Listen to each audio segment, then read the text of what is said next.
कोल प्रभावित विस्थापितों के साथ सांसद, विधायक व डीसी ने किया संवाद। चिलगो के विस्थापितों की समस्याओं का होगा समाधान, सांसद। रिपोर्ट अमर भगत। पाकुड़ अमड़ापाड़ा प्रखंड क्षेत्र के पचवाड़ा नॉर्थ कोल ब्लॉक अंतर्गत विस्थापित एवं प्रभावित गांव चिलगो के ग्रामीणों के साथ शनिवार को राजमहल सांसद विजय हांसदा, लिट्टीपाड़ा विधायक दिनेश मरांडी एवं उपायुक्त मृत्युंजय कुमार बरनवाल ने किया संवाद। इस दौरान ग्रामीणों से क्रमवार उपायुक्त ने समस्याओं की जानकारी ली और कहा कि आगामी 11 दिसंबर को चिलगो विद्यालय भवन परिसर में शिविर लगाकर SIA रिपोर्ट में छूटे हुए परिवारों, मुआवजा सहित अन्य समस्याओं के समाधान के लिए आवेदन लिया जाएगा। उपायुक्त ने ग्रामीणों से अपनी अपनी समस्याओं से संबंधित आवेदन एवं जरूरी कागजात लाने का निर्देश दिया। इस संवाद कार्यक्रम में चिलगो गांव से विस्थापित होने वाली ग्रामीणों ने कहा कि SIA रिपोर्ट में नाम नहीं जुड़ पाया है और किसी प्रकार की सुविधा नहीं मिल रही है। इस मामले पर सांसद एवं उपायुक्त ने कहा कि घर जमाई वाले परिवार को भी SIA रिपोर्ट में जोड़कर उन्हें लाभ दिलाया जाएगा। वहीं ग्रामीण ने फसल बर्बाद होने और मुआवजा नहीं मिलने, जीवन निर्वाह की राशि नहीं प्रदान करने, वेतन में बढ़ोतरी करने की शिकायत की। सभी शिकायतों को सुनने के बाद सांसद एवं उपायुक्त ने WPDCL के अधिकारियों को निर्देश देते हुए शिकायतों को अविलंब दूर करने का निर्देश दिया। इस संवाद कार्यक्रम में मौजूद ग्रामीणों को संबोधित करते हुए सांसद विजय हांसदा ने कहा कि प्रत्येक परिवार को जीवन निर्वाह के लिए 1 लाख के स्थान पर 3 लाख रुपए दिए जाएंगे। उन्होंने कहा कि ग्रामीणों के साथ संवाद में कई समस्याएं और शिकायत सामने आई है, जिसका निराकरण किया जाएगा। उन्होंने ग्रामीणों से आगामी 11 दिसंबर को चिलगो गांव के विद्यालय भवन परिसर में लगने वाले कैंप में अपनी समस्याओं से संबंधित आवेदन और जरूरी कागजात लाने को कहा, ताकि त्वरित समाधान की दिशा में पहल किया जा सके। वहीं उपायुक्त मृत्युंजय कुमार बरनवाल ने ग्रामीणों से संवाद करते हुए कहा कि बड़ी संख्या में SIA सर्वे रिपोर्ट से संबंधी समस्याएं सामने आई है, जिसका समाधान निकाला जाएगा। अमड़ापाड़ा प्रखंड के लोगों को बेहतर स्वास्थ्य सुविधा, सड़क, पेयजल, शिक्षा का लाभ मिले, इसके लिए प्रयास किया जा रहा है। खनन क्षेत्र में विस्थापित परिवारों की समस्या का समाधान करना मेरे प्राथमिकता में है।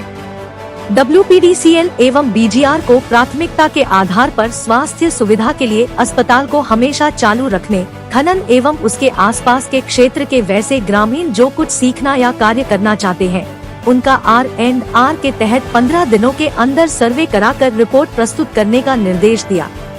मौके पर BDO कुमार देवेश द्विवेदी, थाना प्रभारी गोपाल कृष्ण यादव, प्रखंड प्रमुख जूहीप्रिया मरांडी सहित अन्य मौजूद थे।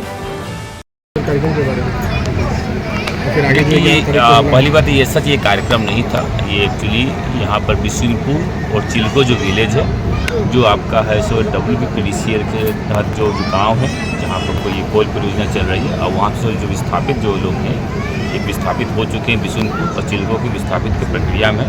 इसके लिए हम लोग R&R की एक कमेटी की तरह जो उनका कंपनसेशन और क्या क्या फैसिलिटी हो सकता है उसके भी लिए हम लोगों ने निर्णय लिया है। उसी के कॉन्टेक्स्ट में ग्रामीणों के साथ हम लोगों ने इंटरेक्शन किया है। उनकी भी कुछ समस्याएं होती हैं कि कंपनी के द्वारा हमें नहीं मिला, या फिर SIA रिपोर्ट में हमारी फैमिली को इंक्लूड नहीं किया गया है।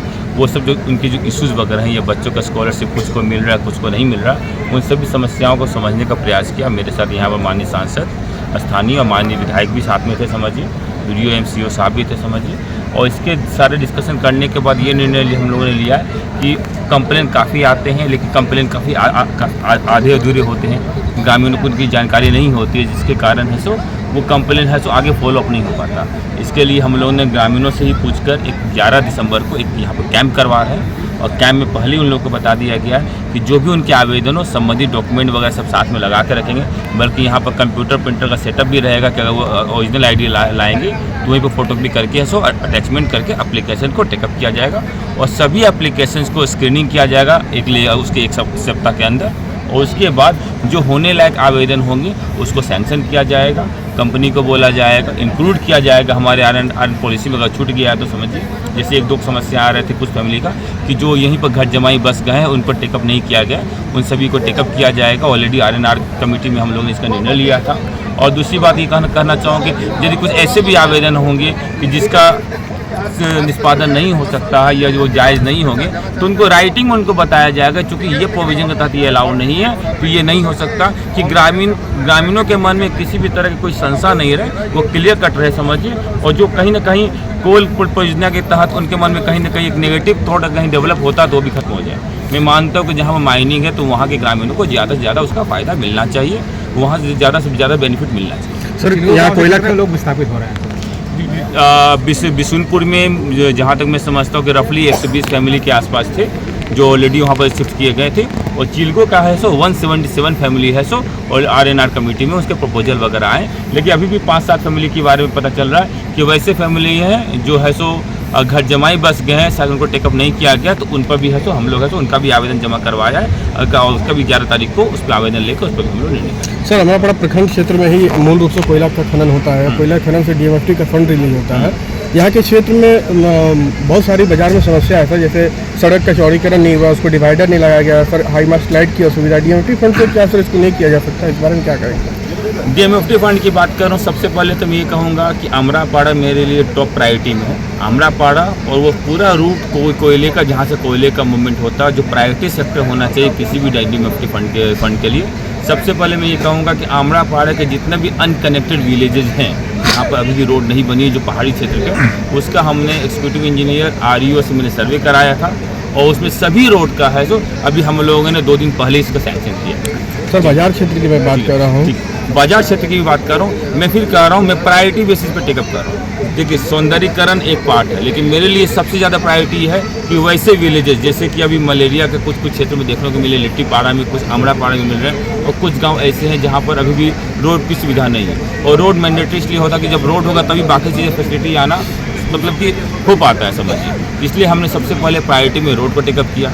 सेकेंड में बात कर रहा हूँ हेल्थ फैसिलिटी की बात कर रहा हूँ। DMFT से जिले में हम लोगों ने 20 MBBS डॉक्टर के लिए एडवर्टीजमेंट निकाला था, जिसमें 7 ही डॉक्टर आप आए जिनको भी अलग अलग जगह पर डेप्यूट कर रहे हैं। स्पेशलिस्ट डॉक्टर के लिए भी हम लोगों ने एडवर्टीजमेंट निकाला था, लेकिन क्योंकि ये थोड़ा सा दूरस्थ क्षेत्र पड़ता है इसलिए यहाँ पर ऐसा भी स्पेशलिस्ट डॉक्टर को उतनी ज़्यादा रुझान नहीं हो पा रहा है। हम भी प्रयास करेंगे किस तरीके से स्पेशलिस्ट डॉक्टर को यहाँ पर लाया जाए कि मेडिकल फैसिलिटी को यहाँ पर ठीक किया जा सके। उसके अलावा एजुकेशन की बात करूँ तो यहाँ पर जितने भी स्कूल्स हैं जहाँ पर स्टूडेंट्स ज़्यादा हैं, कमरे कम है, टॉयलेट है, पानी की समस्या, उन सभी को हम प्रायोरिटी में टेकअप करते जा रहे हैं। पिछले 1-1.5 महीने में लगभग 50 से 55 करोड़ की योजना हमने सैंक्शन किया है। और अमरापाड़ा लिट्टीपाड़ा एरिया को और खासकर ये रोड जो रूट है जहाँ से कोल का मूवमेंट होता है उसको हम लोग